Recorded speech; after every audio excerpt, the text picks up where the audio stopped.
नमस्ते, मैं सोनिया आप लोगों का यूट्यूब पे स्वागत करती हूँ और आज मैं आपको एक कहा हुआ नाच गीत सुनाने जा रही हूँ। तो प्लीज़ आप लोग गीत को पूरा सुनना और अपना आशीर्वाद देना। फूलवा बरसै मोरे अंगनवा के बटुअरैना नदी, फूलवा बरसै मोरे अंगनवा के बटुअरैना नदी, के बटुअरैना नदी, के बटुअरैना नदी, फूलवा बरसै मोरे अंगनवा के बटुअरैना नदी।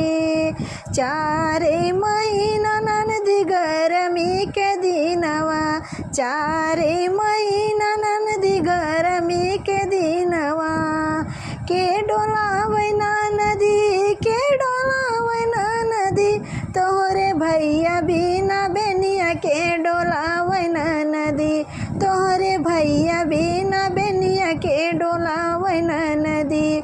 फूलवा बरसै मोरी अंगनवा के बटुअरैना नदी, फूलवा बरसै मोरी अंगनवा के बटुअरैना नदी।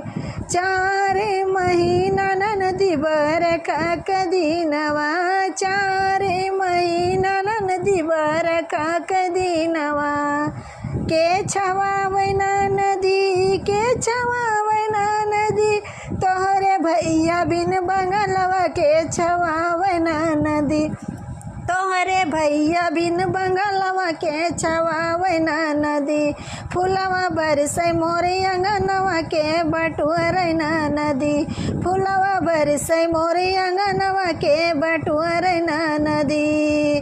चारे महीना ननदी जाड़ा के दिनवा, चारे महीना ननदी जाड़ा के दिनवा, के बढ़ावै नदी, के बढ़ावै नदी, तोहरे भैया बिन रजैया के बढ़ावै नदी, तोहरे भैया बिन रजैया के बढ़ावै नदी।